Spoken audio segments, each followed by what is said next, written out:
want to talk about a few things that are exciting. I started a little tiny chess club in our homeschooling co-op, which I'm very excited about. And today is the second meeting, and about 10 children. And it was so cool because I just love chess. And I just put the boards out, did a little introduction, talked about how my dad played chess by mail, one move at a time over 3 months would be a typical game. And as a little girl, I was like fascinated by or frustrated that I wasn't allowed to touch the chessboard because because he was in the middle of a game. So like you would analyze the chess for days before you sent the. I'm gonna sit down. I've been out with the horses this morning. Before you sent your next move. So my dad would get a postcard, and I remember this. I think I was 6 to 7, and it would have like just J7 or whatever. It would have a chess move like knight J7 or whatever. So I'm not a great chess player, but I have like decent moments, and I really have stayed away from learning formally.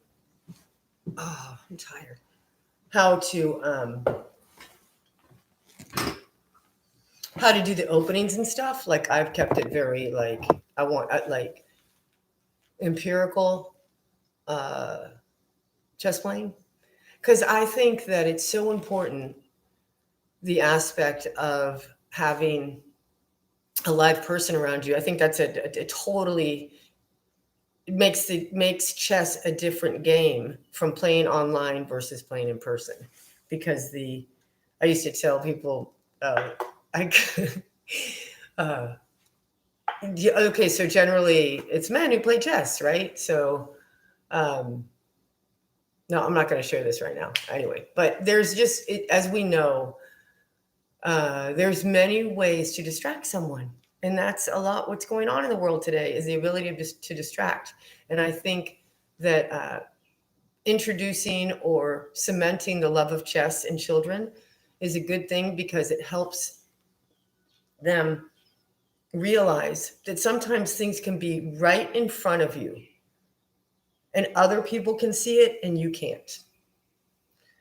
And I think that's like so very important right now. And then when you do realize that maybe you're in a very bad situation and you don't see a way out, you try to look for a way out, and you try to look for different ways out, and you make yourself look at the outcome of different ways out of a bad situation, so that it doesn't get worse. Or you're hedging on the fact that the player is not going to pay attention, which is such an important skill to hone, because that's what happens in the animal kingdom, right? Like that's camouflage. And that's when you see animals that just freeze because they're like hoping the other animal just didn't see them, and it's like right in front of them, but they just are presuming maybe I'll just camouflage out, right? So there's so much to learn from nature and so much to learn from the game, because this is it. We're in a matrix. It's a game. And if we can use the things we learn in nature with it, I think that things are going to get better. Things will get better. Things are getting better as we enlighten children to ways of thinking that are outside of the box and are outside of this matrix, right? That are outside of this. So anyway, that's what I wanted to say about chess, the chess thing. I don't know what else I wrote here. No one's here, so this is great. This is kind of what I wanted to do. I wanted to make a video that I could. Can I edit? Okay, so I went to. Okay, great. This is exactly what I wanted to talk about. So I went to the Wise Traditions Conference, which was amazing, in Orlando this weekend with my children. It was fantastic with our children. It was, look it up. wise traditions, if I remember, and I know I've said this here on the channel where I've said I'll put the link and I don't put it in. I just figured if you want the link, when I say that, say, hey, you said you put the link and you put it in, and I'll do it. But I try to spend as little time possible on the development of this channel. And because as I've mentioned, I've worked in the tech area and I don't want to spend time on it anymore. And I appreciate the good things about it, but I enjoy speaking, and I think the tongue is a sword. And I think that the more we talk and we activate ideas in other people's minds, and that gets us to other ways of thinking. Like I talked to my neighbor this morning. She works a night shift somewhere, and she was coming home, and we were talking, and she mentioned how bad vapes are. And I have, but and we're not talking THC vapes, which I thought maybe she was talking about, but no, we're talking about just people vape instead of smoking a cigarette with these terrible artificial flavors, right? And that's what all these stores, maybe you know this, but I'm going to say this perhaps for people that aren't living in the United States. There's all of these, or Florida, but I've been traveling, it's pretty much everywhere. You can find these smoke or vape stores, and they're primarily selling this what they call natural flavors or artificial flavored disgusting chemicals to inhale with a teeny bit of tobacco, maybe, or nicotine, which probably isn't tobacco. It's processed like sugar is from sugarcane or from beets, right? So sugar's not natural either. Tobacco is natural. There's a tobacco leaf, but sugar actually is the result of a process. And look at how addictive it is, right? But if we were to take fruit naturally, as opposed to grafting it, like for me, I'm so now um, obsessed. That's going to be the word. I'm going to use the word obsessed, and that's what I do. And if you know me, and you can see, if you know me, I get like this, and I'm not ashamed of it. I'm fine, but I get an idea. I really explore it, and then I really go empirically into it, meaning like I do my best to live it to see if it's really true in my life, and I test things for myself. So um, this is pretty much what this channel is dedicated to for longevity, which is getting toxins, poisons, bad vibes out of my life as much as I can. And my goal in doing this is for my children, for our children, that the more we cultivate a life that is closer to nature, natural law, God, observing the animals, understanding what is our role between earth and sky and sea, earth and sky and sea, um, the better it gets. But the farther away we get from earth and sky and sea and nature and animals and watching them in a real way before they or completely, so that they're not neutered, they're not castrated, they're not neutered. What a shitty word, right? Neutralized. They're not neutered. They're not microchipped, and they're not injected. Would be my personal opinion. Haha, YouTube. Yes, I know the CDC recommends that stuff, and I know that veterinarians recommend it. And I don't want to go against recommendations, but no buts. I think I made my point clear there. So the Wise Traditions Conference is amazing. The director is Sally Fallon uh, wow. Anyway, Sally Fallon. And Dr. Tom Cowan is the deputy director. And I was so happy. It was 3 days. I got to meet, these two amazing idols. I also got to meet a great, great woman that I also learned so much from, big time early COVID, Dr. Lee Merritt. Really, really beautiful woman and great conversation. And she invited me on her show to talk about um, the GMO, the institutionalization of GMOing in foreign countries. And that's exciting. I've got to sit down and write her. And I spoke with Sally. Sally also told me to write her, which is cool because she has a Spanish channel. I mean, this what the website for Wise Traditions, the foundation that is the father of the Wise Traditions Conference is called the Weston A. Price Foundation. If you don't know, it's just wonderful. I have the book.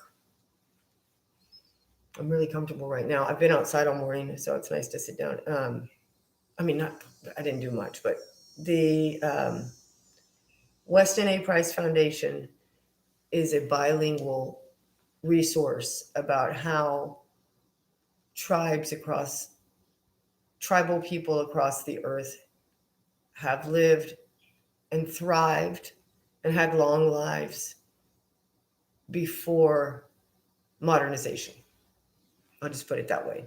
And you stub your toe to you think you have cancer, you can go to this website and just get different points of view. And that's really what I respect most about this whole conference was there were a lot of different points of view there. There was a lot of, moving on to the third point, getting through the agenda, electromagnetic frequency protection talk, which is interesting. But at this moment in time, I can change. I can change in 2 minutes if I want.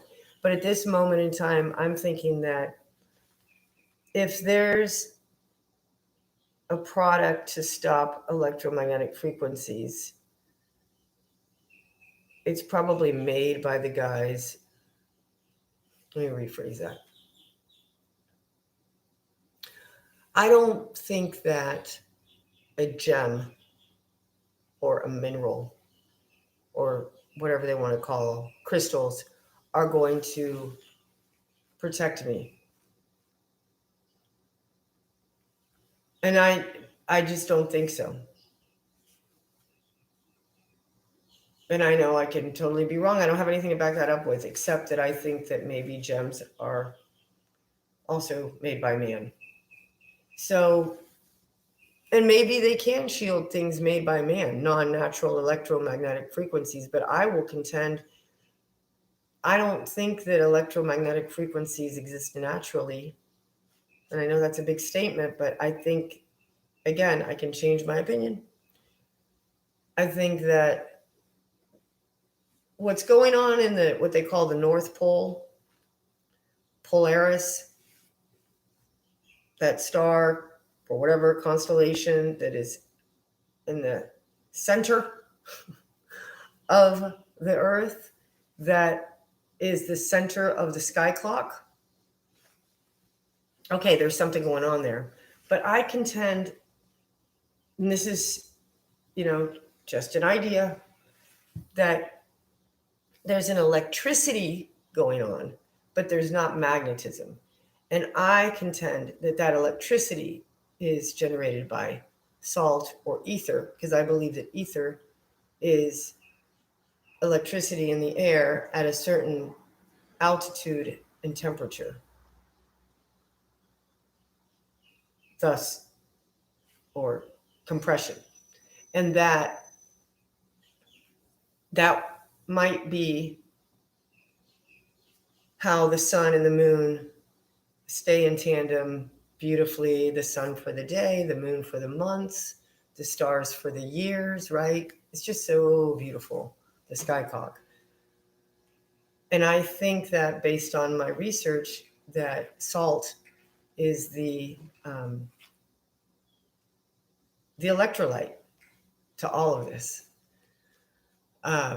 And I can't prove it, but I think as the conversation expands, and I speak to 10 people a day about this, is what I started talking about the salt stuff about a year and a half ago. But the importance of talking and activating conversations cannot be overstated. When people put words into the realm, into the field that are logical and different, that attempt to break cognitive dissonance, when people do that, I believe they're living their goodness. I believe they're living, that's God within coming out. When we do our best to express logic and with love to fellow men and women, you become blessed, and you become protected and blessed, and you do receive a lot of there people will work against you, but that's okay, because that's how it has to be, and that's what we're doing, all of us that are speaking up. And even if you're not yet speaking up, the fact that you're even got to this point in the video and you're listening, that's very cool. And maybe you'll consider this idea that the second coming of Yesu, I call Jesus Yesu because it's his name in Greek, and I like that it sounds like yes. That his commandments for me, in my Bible research, is that we are to love God. And I believe the meaning of God includes natural law, logic, truth. Those are all synonyms for me. Natural law, logic, truth, right? So we are, Jesus, Yesu commands us to put above all God, natural law, logic, truth. And then the second commandment is love thy neighbor as thyself.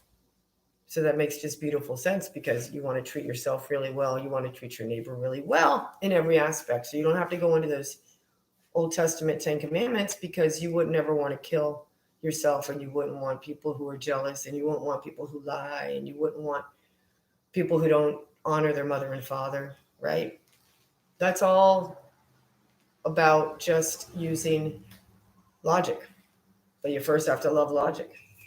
And logic, natural law, is painful because we've been living in a fantasy, crazy, matrix, vaulted, fake, Truman Show world. And it gets better. It gets a lot better.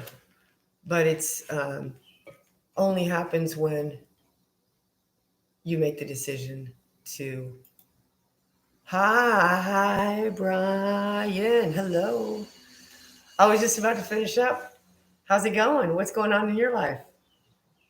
I was talking about the Wise Traditions conference that I went to, where Dr. Tom Cowan was, and Sally Fallon, and Dr. Lee Merritt, and very interesting people that are on the cutting edge of the chemical warfare on us with nutrition and electromagnetic frequencies. So it was very inspiring. Where are you, Brian? Tell me, please, again, where are you?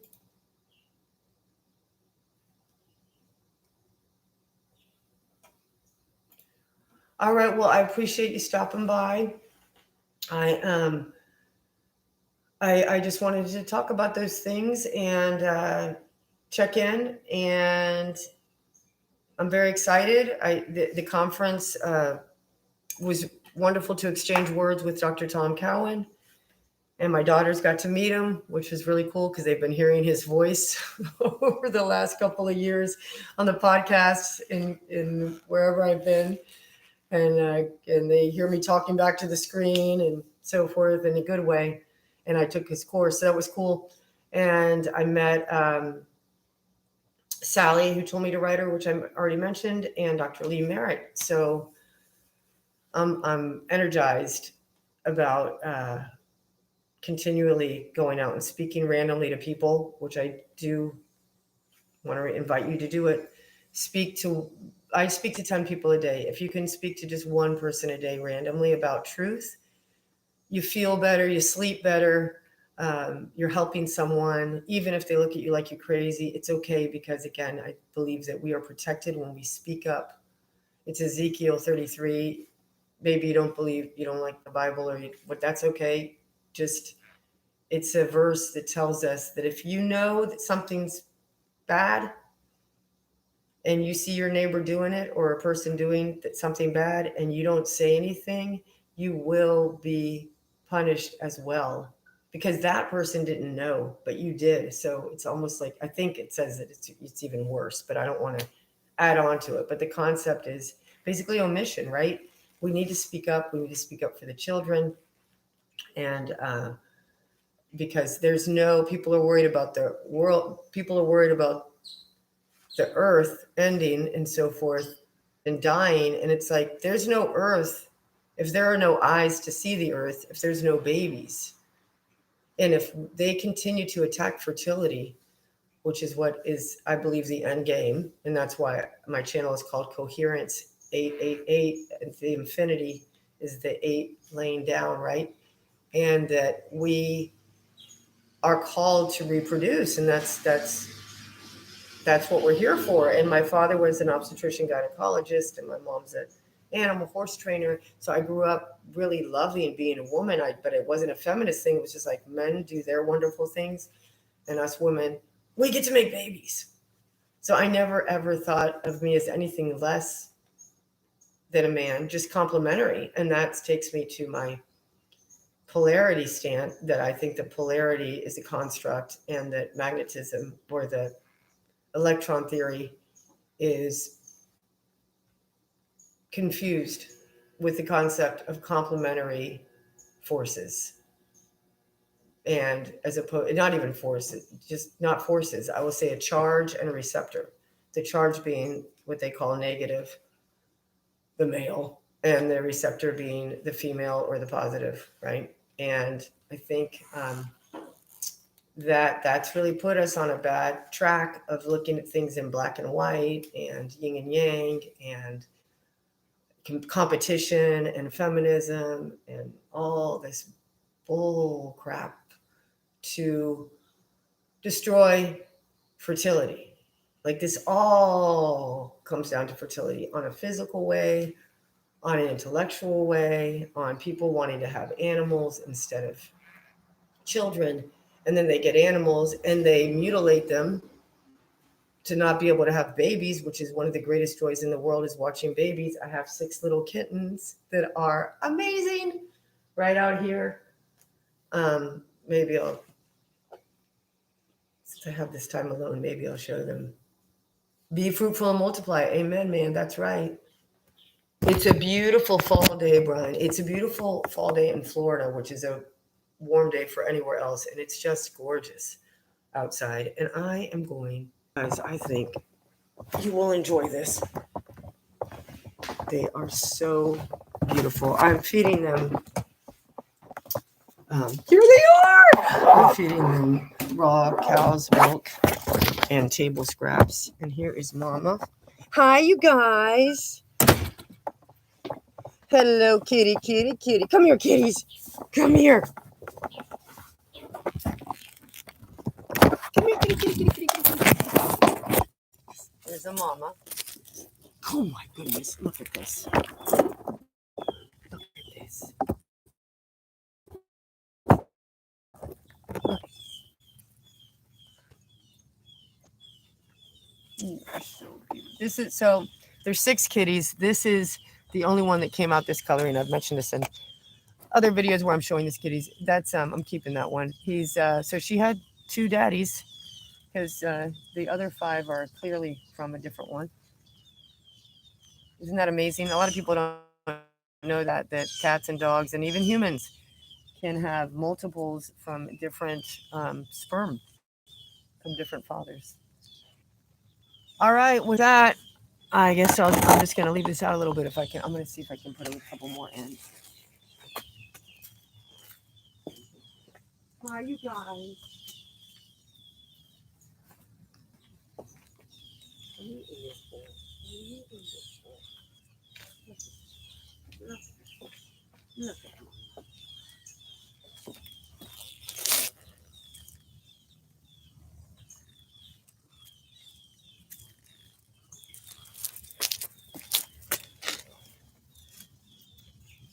So I feel like this is like a National Geographic. I have like a mini National